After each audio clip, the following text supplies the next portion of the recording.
Okay, life after death. Uh, I would like, since I speak with some animation, with some energy, if not passion, on this subject, I would like to say, I'm not an atheist. Atheists are foolish too. They're making a statement that they can't possibly support that's unsupportable. I'm what I call a neseist, that is, a person who says we know nothing, have never known anything, will never know anything, and I also believe that we know this to be true, that every statement we make to the contrary, we make knowing that that statement is untrue. At bottom we know nothing, that nothing is provable, nothing is demonstrable, nothing is even very believable. We know this to be true. Everything, every statement, every time we say I know something, we're lying. The only time we can say I know, and this is trusting language, is that I know nothing. That's the only statement a human being can make that is true. And that assumes that language has some validity. I wanted to make sure that you see my point about this. And this is especially true about, well, not especially, no more true about religion or God, what we call God, this word that we have generated here. Now, does this mean that there is no God? Well, I'd like to throw that word away, but it's entirely possible that the mystical experiences of the religious geniuses have some, that they have been aware of something that we can't discuss, that we can't name. It certainly doesn't appear to us and talk with us and help us write books like the Quran, sorry, or inspire the prophets to write their nonsense, because sorry, it's nonsense. That is, it's nice wishful thinking, and it has inspired lots of people, but sorry, God didn't tell Isaiah anything, and God didn't tell Moses anything, and God didn't tell Muhammad anything. This God is a vast force, is unnameable, unthinkable, inconceivable.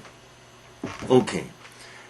Is it possible that this deity, I'll call it, I like to call it, exists? Well, of course, the word exist even has no meaning here. It's all inconceivable. So our religions are toys, I think. Our attempts to generate morality, to find sanctions and absolute assurances that morality is valid. Is this true? I'm afraid not. No, I'm afraid it's not true. And life after death, can we discuss this? No, we know nothing. Now, these OBE, we have to create these acronyms for these things. It shows how cheap, the level of cheap popular culture. Acronyms are sure indications of cheap, low-level, vulgar popular culture. Now, how can I make statements like that? This implies that there is some upper and lower. Do I believe that? Not really. My statements about this have no meaning either. But I will label them, in my opinion, this way. That is, not serious. Not seriously thought out. But in the end, nothing is seriously thought out. Nothing. Okay, out-of-body experiences, we've all heard about them. People, they all have the same experience, the long tunnel. By the way, this is described in Tolstoy's famous long short story, Death of Ivan Ilyich, in about 1900. Same tunnel.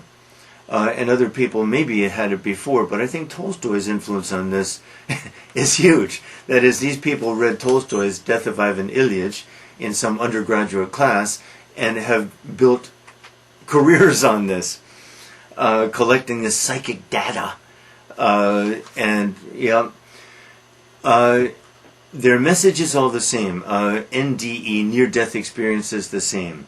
That is, death is nothing to fear, fear not. That's a nice message, but totally unfounded. Believe it if you wish. If it brings you comfort, wonderful. Believe whatever you want. If it brings you comfort, wonderful. But at bottom, you know it's nonsense. That it's unfounded, unprovable, of course, indemonstrable, of course. And when I use those words, I'm assuming that language and logic and discursive reason are valid. Huge assumption, and in the end, probably nonsense. Language is this crude tool that we use, and we agree that these terms have this meaning. But we can't say anything very meaningful, except we know nothing. And even that may not have any validity at all. Now, I can believe William James in Varieties of Religious Experience, classic, around 1910. James says that there are layers of reality, and sometimes we pass out of our common sense rational layer, and we have glimpses of other layers. This is possible.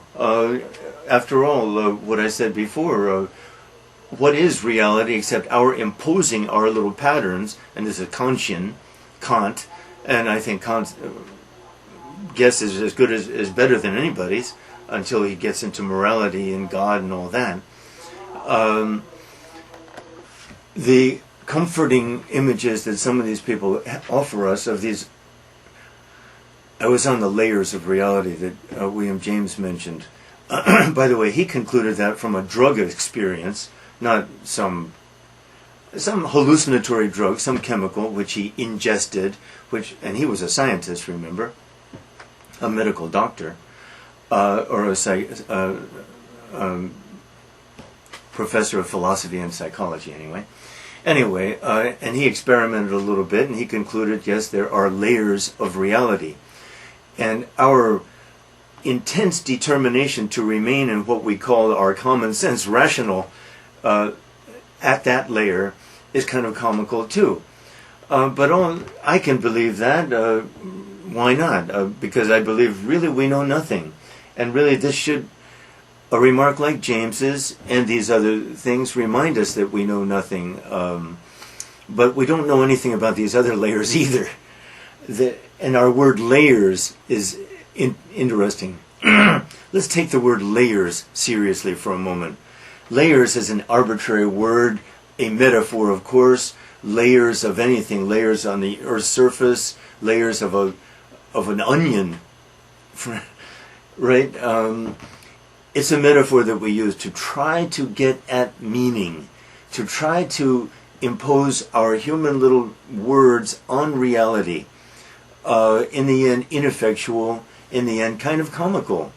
If we take them too seriously, it's okay. What's the difference between a fool and a non-fool?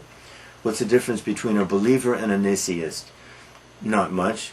But I'm pretty sure that neseism is right, if language is right. That is, that we know nothing, never have, never will. That it's inherent in our condition to be unable to know anything. That it's inherent in our condition because of language, because of perception, because of consciousness. The vast limitations of all these. It's inherent in our condition that we know nothing, can say nothing. Why do we pretend to pursue knowledge and truth? Desperation, I think. I think it's our fear of death. I think that explains most of what we do and say. All pretenses to knowledge are based on a flight from that truth, I would say. Thank you.